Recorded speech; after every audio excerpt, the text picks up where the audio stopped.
তাদের ব্যাপারে আল্লাহ সুবহানাহু ওয়া তাআলা কোরআনুল কারীমের সর্ববৃহৎ সূরা সূরাতুল বাকারার 222 নং আয়াতের শেষের দিকে বলে, ইন্নাল্লাহা ইউহিব্বুত তাওয়াবিনা ওয়া ইউহিব্বুল মুতাতাহহিরিন।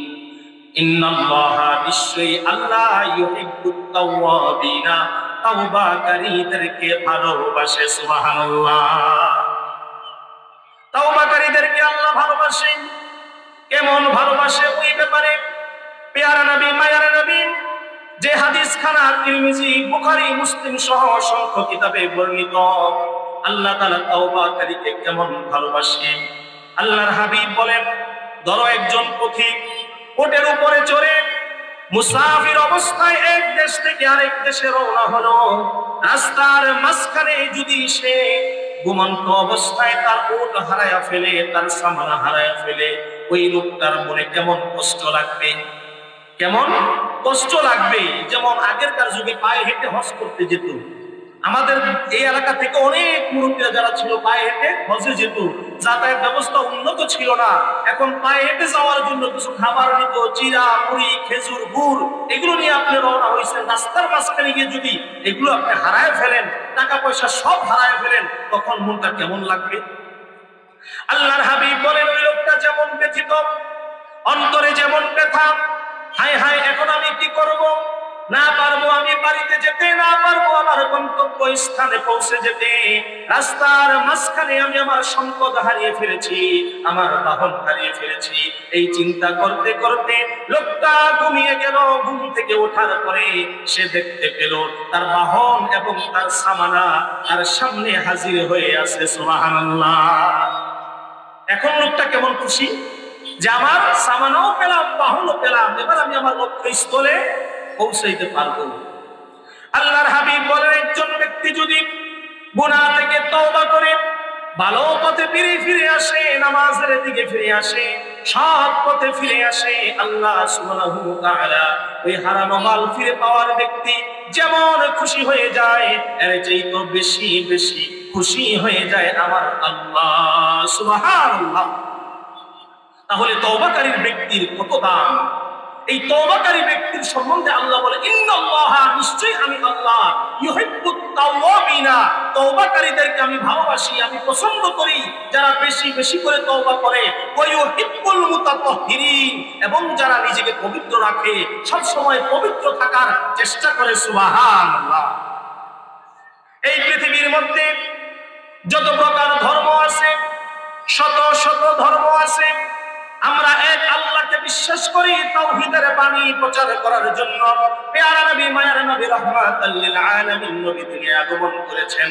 সেই হুকুম অনুযায়ী আমরা তাওহীদবাদী মুসলমান। এছাড়াও পৃথিবীর মধ্যে অনেক অনেক শত শত ধর্ম আছে, কিন্তু আপনি কোন ধর্মের মধ্যে রিসার্চ করে খুঁজে পাবেন না যেই ধর্মের ইবাদতের আগে গোসল এবং ওযু করা ফরজ। কি বলেন, আছে? কোন ধর্মের মধ্যে নাই, কিন্তু আমাদের মুসলিম ধর্মে আছে না নাই? আপনি যদি বলেন আমি তো ফজর ওয়াক্তে ঘুম থেকে উঠে ওযু করছি, আর ওযু করার কি দরকার, 5 ওয়াক্ত নামাজ পড়ে একবারে ঘুমাইতে যাইবো, এই চিন্তা করে যদি আপনি ওযু না করেন, নামাজ কি এক রাকাত হবে? এক রাকাত হবে না। আল্লাহ সুবহানাহু ওয়া তাআলা বলে, ওয়া ইউহিব্বুল মুতাতাহহিরিন আমি তাহের বান্দাদেরকে পছন্দ করি, পবিত্র বান্দাদেরকে পছন্দ করি, যাদের শরীর পবিত্র, মনটাও পবিত্র। আল্লাহ পবিত্রর আগে এখানে তওবা শব্দটা ব্যবহার করেছেন। আবার অপরদিকে সূরাতুত তাহরিমের 8 নং আয়াতের মধ্যে আল্লাহ সুবহানাহু ওয়া তাআলা বলে, ইয়া আইয়ুহাল্লাযীনা আমানু তুবু ইলাল্লাহি তাওবাতুন নাসুহা। সুবহানাল্লাহ। বান্দা তুমি তওবা করার মতো তওবা করো। শুধু মুখ দিয়ে তুমি লা হাওলা ওয়ালা কুওয়াতা আস্তাগফিরুল্লাহ রাব্বি মিন কুল্লি জামবি ওয়া তুবু ইলাইহি লা হাওলা ওয়ালা কুওয়াতা ইল্লা বিল্লাহ, এই তওবার নাম তওবা নয়। তুমি তোমার মন থেকে খালিস নিয়তে তুমি তওবা করো, যেই তওবা তোমার জীবনের গুনাহগুলো maaf করে তোমাকে আল্লাহর জান্নাত পর্যন্ত নিয়ে যাবে। সুবহানাল্লাহ। বান্দা তুমি এমন তওবা করো যেই তওবা তোমার মৃত্যুর আগে খালিস নিয়তে তওবা করে কবরের জিন্দেগিটা সুন্দর করতে পারো। আজকে কবরস্থান মাহফিলের মধ্যে আমরা এসেছি, এই কবরস্থান নামটা শুনলেই মনটা নরম হয় না শক্ত হয়? কবরস্থান নামটা শুনলেই মনটা নরম হয় না শক্ত হয়? এই এলাকার কবরস্থানে, অত্র এলাকার কত নামি দামি ব্যক্তি যাদের একটা হুঙ্কারে এলাকা কাঁপতো, যাদের একটা কথায় মানুষ ভয় পেয়ে যেত, ওই মানুষগুলো আজকে অসহায়ের মতো দুর্বল হয়ে মাটির মধ্যে মিশে এই গোরস্থানের মধ্যে শুয়ে আছে। কি বলে ঠিক কিনা? একদিন আপনার আমার অবস্থাও ঠিক এইরকম হবে। এই জন্য আমরা যেন মৃত্যুর আগে তওবা করার মতো তওবা করে কবর জগতে যেতে পারি, এমন ভাবে তওবা করে মাফ চেয়ে নিজের গুনাহ খাতা ক্ষমা করে যেন কবরে যেতে পারি, যেন আমার কবরের জিন্দেগিটা সহজ হয়ে যায়। কারণ দুনিয়ার সমস্ত বাহাদুরি দুনিয়া পর্যন্তই শেষ, কবরে একমাত্র আমল ছাড়া আর কোনো উপায়।